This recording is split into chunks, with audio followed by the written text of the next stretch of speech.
to show everybody your tum-tum? Want to show everybody your tum-tum? You're so cute.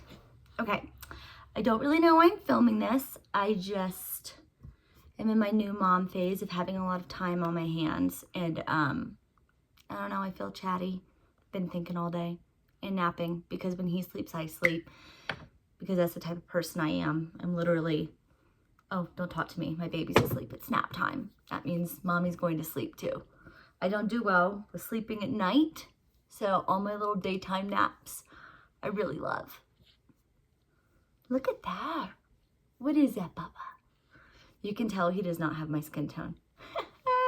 You look just like your daddy, don't you?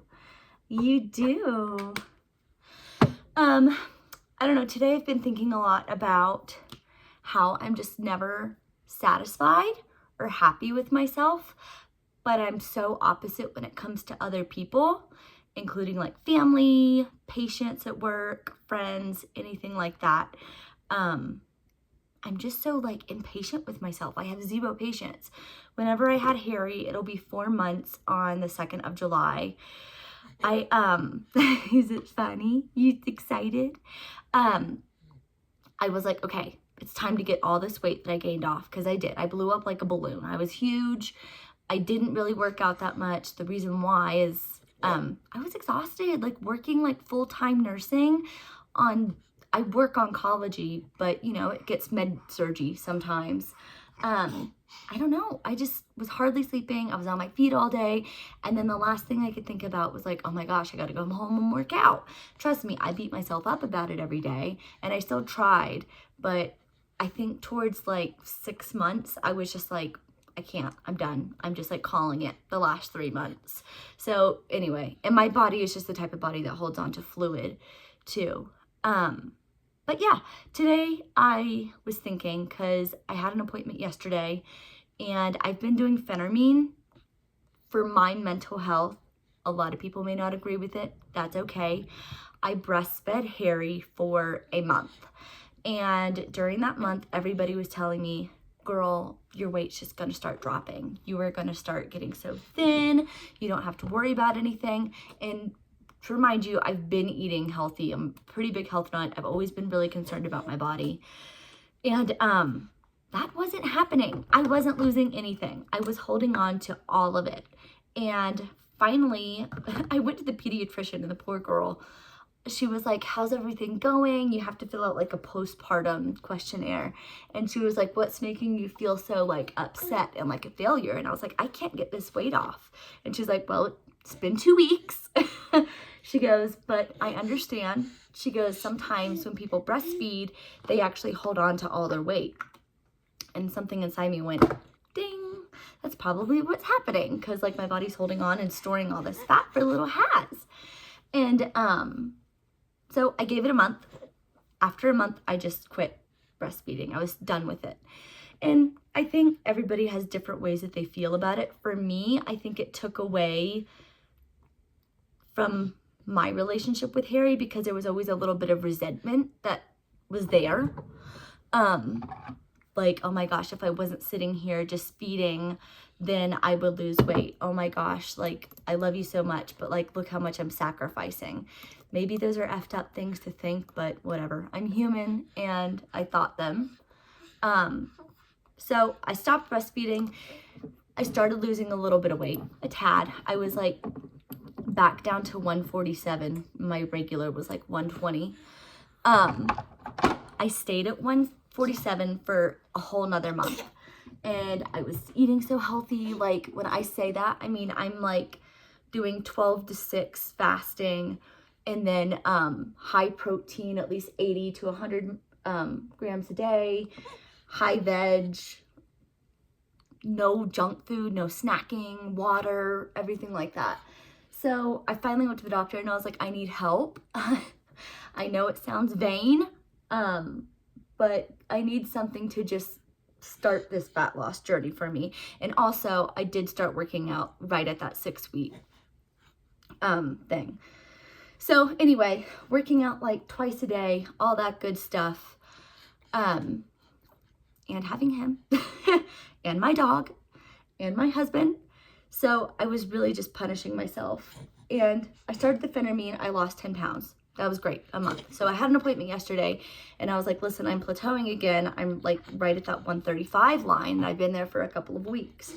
And she was like, okay, no problem. Like, let's up it. So we did. And we'll see how it goes from here. I guess we're going to be on it for 2 months and then we'll go. I'm starting to fit back into my clothes, but I'm a materialistic person. Clothes make me really happy. My wardrobe and my makeup are things that like mean the world to me. So yeah, I love my clothes and I want to wear them and I feel good in them. And somebody, again, who's always struggled with body dysmorphia, just being able to get in my clothes and like be my normal weight and live my normal life is what I need. So you can say I'm vain, but maybe I am. It's okay. So anyway, I was sitting there today and I was just thinking to myself, oh my God, girl, you're so impatient. You're over here like, I only lost 10 pounds in a month. I'm only at 135 after being 170 whenever I had my baby. I am exhausted and I don't feel like working out today or doing anything because I've had such a long work week at the hospital. It's crazy right now. And I'm like, you're such a piece of crap. You're so lazy. And look at you napping with your child. And I'm like, oh my God, I am so cruel to myself. I'm so mean. I would never say those things to anybody else. I would never think those things if anybody were to tell me where they are, mentally and physically. But here I am in this space being nice to everybody, but for some reason I still can't be nice to myself.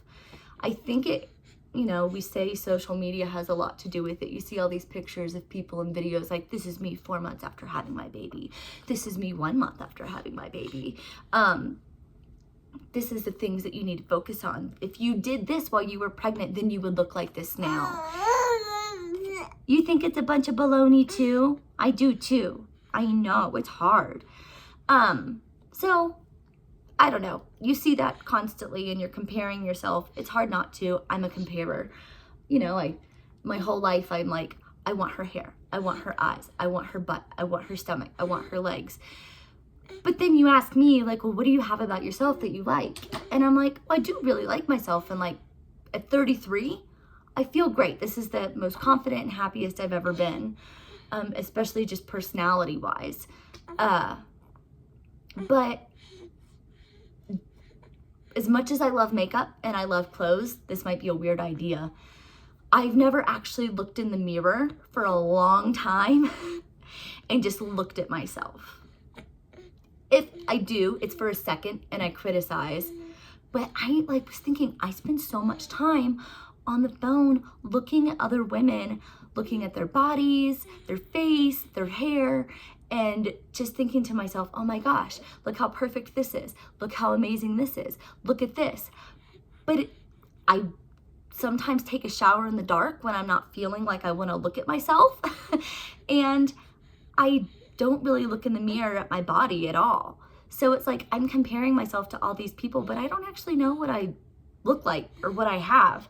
And so anyway, I was just thinking it's an interesting thing being a girl nowadays, and it's probably the same for guys too, not to be sexist, but then you add motherhood on top of that, and like, I don't know, you say like, oh, well, you're only 4 months postpartum, and in my head I'm like, yeah, but I'm 4 months postpartum, that's a long time. It's really not. Like, you went through a 9-month change. And right now I'm expecting my body to be the exact same as it was before. Given, after me saying all this out loud, I'm not going to stop thinking that. I'm probably still going to be thinking it the whole time. You see yourself? Oh, no, we don't do that. Really quick, y'all, baby nails are another freaking level. Every other day I'm trimming them and they are still into everything. But yeah, I don't know. Postpartum takes its toll, and nobody ever even tells you about like the weird stuff, like not just postpartum, but with pregnancy too. My God. So like hot yoga is my favorite thing to do, and hot sculpt and all that. I guess it would have been like right at 7 weeks that I got my period back after having a baby. it was the worst period I've ever had in my life. I literally thought that I was hemorrhaging, and I went into class in yoga and I knew that I was on my period because I had like spotted a little bit that morning. But I was like, oh my gosh, I feel like I'm drenched. What is going on? And I left right when class started thinking like, oh, I'm just gonna walk back in. I missed the rest of the class because there was no way that I could keep up with the amount of bleeding that I was having. And so it lasted for like 3 days. Doctor said it was normal. People just don't really talk about it. I wasn't hemorrhaging. Everything was good. Obviously, I wasn't like dizzy, passing out or anything. But anyway, it's just scary when you see that much blood and you're not familiar with the reason why you're dealing with it. It's terrifying. After you breastfeed, your boobs turn into pancakes. Nobody tells you that. The hair loss has been a thing. I know, and I'm understanding. A lot of people have explained it to me, but your body keeps the hair when you're pregnant and then you shed it like you've never shed before in your life. You know, dealing with that. And then KP, like on my skin, it's so bumpy. I've always really taken care of my skin and I've never had issues with that. But yeah, it's another level of wild. And I'm just trying to be patient with this and saying to myself too, like, just keep taking care of it. Eventually, you will get back to who you were. Your skin will heal and it'll get better. But right now, you just have to write it out, just like you wrote out being pregnant. It was uncomfortable, but you did it. So yeah, I don't know. Just thinking a whole lot. And then Amazon Prime Day came up, obviously. And so I spent some of my money on myself, and which I do. I think it's okay. Like, somebody made a comment the other day, like, why don't you buy or pay for childcare? I have like a babysitter for once a week, and then the rest of that, Ben and I figure it out. The reason is, it's like $2,000 a month for 2 days of childcare. It doesn't even cover a nursing schedule. It's like an 8 to 5 or a 9 to 5, Monday through Friday. And that just seems like a lot of money to me and a waste. So, what is it, my love? Do you think it's a waste too? Are you looking at yourself in the mirror? Somebody's discovered his hands. You have. Looky. Is it a good hand? Does it taste delicious? But anyway, they were like, well, why don't you do it? And I was like, well, I could, in theory. We have enough money to where we could, but we wouldn't be able to do anything else for ourselves or spend any money on ourselves in a happy way. I was like, I would never be able to get gel pens again. And then she said, oh, well, gel pens are really important, aren't they? She probably was just joking, but to me, it felt like, well, yeah, they are, because it makes me happy. And if I'm happy, then I feel good about taking care of little Harry and Gimli and being at home and present. And so, yeah, I'm gonna buy something stupid that makes me happy. So yeah, I'm not doing childcare because I want to be able to buy gel pens for myself and makeup and clothes and stuff like that. And if it requires me spending more time with my kid, who cares? Like, I think that's kind of a good thing. But I don't know. With Amazon Prime, I bought a whole bunch of, I love stupid stationery because work is hard. You have long days. Your patients in oncology are especially like pretty sad stories. And I like to like give myself little happy treats throughout the day. And one of those things is, sorry, I keep dropping this. One of those things is like stupid stationery, stupid pens, scented gel pens, lava pens, like, I don't know, just stupid stuff that I could live without, but it makes me happy. And I feel like, who cares? It's not hurting anybody.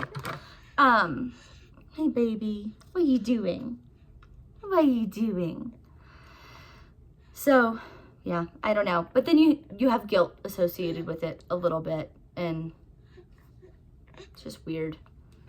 It makes you think about like all the things that you did do before being a mom though, and you like never even thought about like, oh, I'm wasting money. But yeah, I don't know, everybody sees things their own way, and everybody really places opinions on you and how you parent. Like, my God, I've never heard so many people have opinions about breastfeeding. I could care less if somebody breastfed or didn't breastfeed. Like, baby's fed, baby's happy, baby's loved.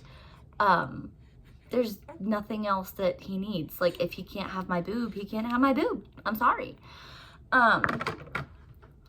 Yeah, and then like the clothes that you buy your kids, people comment on what toys are they playing with, how much tummy time are they doing. Hear me out. Tummy time is important. We do tummy time, but brother hates tummy time. Like, he literally hates it. I put him on his tummy, he starts screaming. So finally I found, okay, if I put the Minions on my phone and I lay him down on his tummy, doesn't matter what toy I have, he just doesn't care. He'll watch the Minions and he does tummy time. But then you get remarks about like, oh, well, you really shouldn't be doing screen time. And it's like, oh my God, like, everybody has something to say about freaking everything. What's that? What is that? What is that? Is that mascara? Is that mascara? You want some on your eyes? Do. Also, why do babies have the longest freaking eyelashes ever? Meanwhile, while mine are breaking, he has like the most beautiful things I've ever seen. Is that true? You do. But yeah, I don't know why everybody feels the need to comment on everything. And the biggest thing too that I've noticed is everybody's like, oh, well, like when you have your next one. Honey, I already made an appointment with a urologist for my husband. We're on top of that. We ain't doing another one. Be good with one. He'll be spoiled. We'll live our lives and we're happy. Mentally, I can handle that. I can handle one. But everybody's like, no, you have to have two. If you have one, you have to have two. Who says? You? I can love my kid just as much. I can teach him to share and be kind and to love. And I think it really just depends on parenting. But that's sad. Like, I don't feel like I have to have two. I'm pretty sufficient. And like Gimli is another kid all on his own. And that's another level of guilt too you experience as a mom, is like not being able to give your dog the attention that you used to. Because, you know, he was our whole life before. And he still is a huge part of our life. But now it's like split with Harry. So it must be so hard for him. And sometimes I literally look at him and I wonder, like, does he know that I still love him? Does he know that I care? And that, like, it's just right now that, like, I feel like my attention can't be split all the time. And I can't give him everything he wants 24/7. Hopefully he does. Hopefully dogs know that. Tomorrow I'm taking, like, I felt really guilty. So he was supposed to go get his teeth cleaned. And it was $750 that you pay, but it could be up to $2,500. And that's cool. That's fine. I get it. It takes a lot. And then once he's asleep and they do the x-rays and everything, then they tell you like what needs to be done. But at the time, we just didn't have the money because we were paying for some other things that were going on. And so I felt really guilty about that.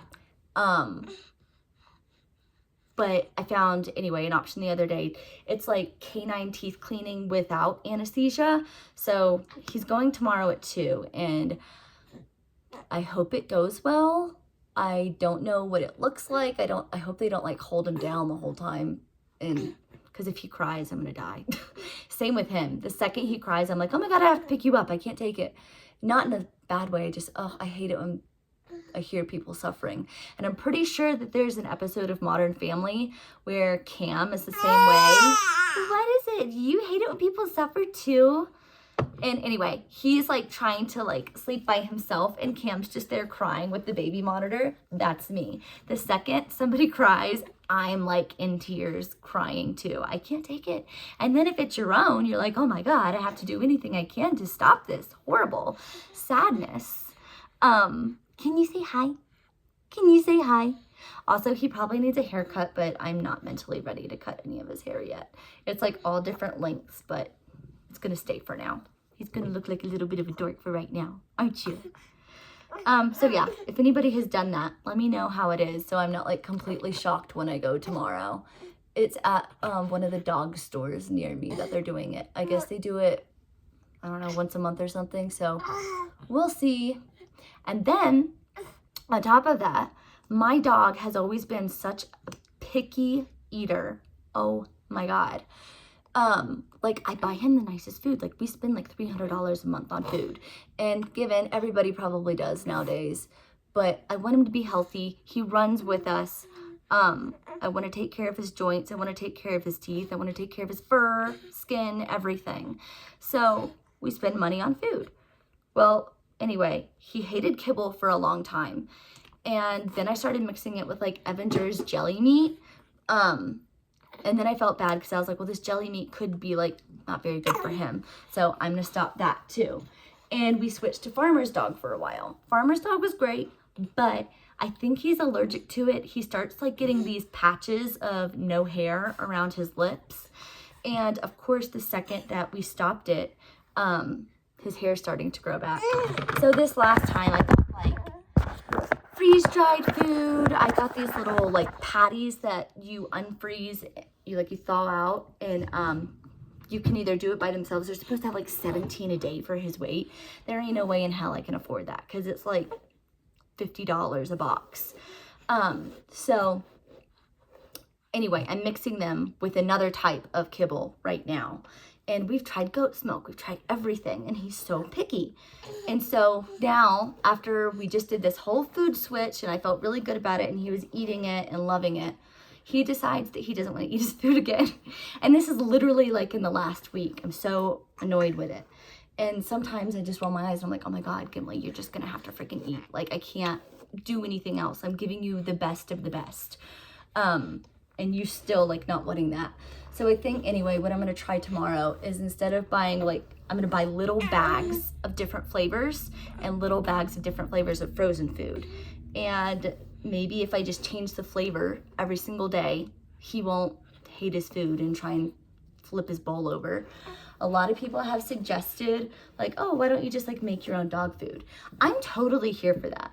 And I actually really love cooking and baking and all the things. But since I've had Harry, I have not done a damn thing as far as that. Like, I will literally eat lettuce out of a bag or tuna out of a can over cooking.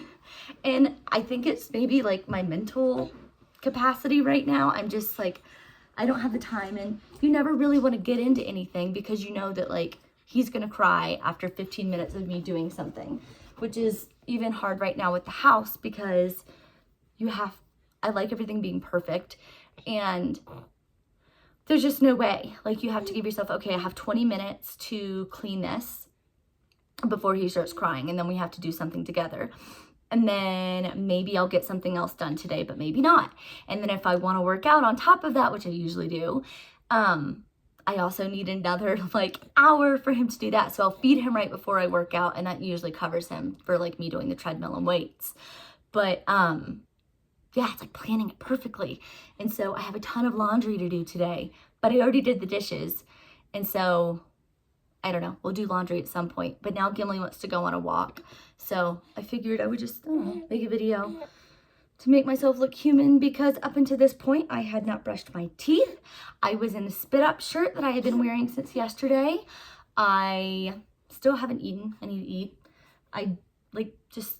How do you human? And there's no like easy way to do it. And I don't know, you gotta make space for that, I guess. And I am, but what do you think about it? And then it's hard too, because I know it's a lot on Ben as well. Like when I work my 12-hour shifts, he's basically like being a stay-at-home dad. And then when he goes out of town, like he's gone this week on a recruiting trip, I'm a stay-at-home mom.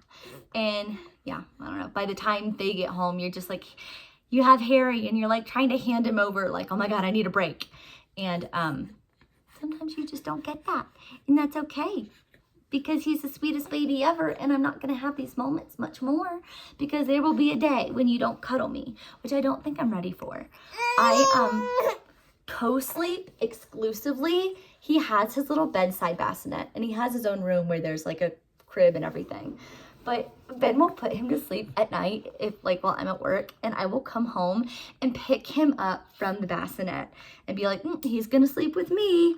And I don't drink. I don't really smoke. I don't do anything. I don't know why I said really. I don't really do anything at all. And so there's no reason why I couldn't co-sleep with him. The second he starts waking up, I wake up. Even when Ben's feeding him in the night, I wake up and I can't go back to sleep until they're both asleep. It's just like mom brain, I guess. So co-sleeping works for us. I know that he's getting a good sleep because he's not moving around or kicking or anything, which when he's by himself, he totally does. And I can't get any shut-eye because I'm just staring at him the whole time like, are you okay? But yeah, I don't know. I'm gonna go on a walk. This was a weird video. I just felt like doing it, I guess, and I might do some more because sometimes when I'm home I just need to do something else other than baby stuff and dog stuff and trying to change my body. So I don't know. Good riddance.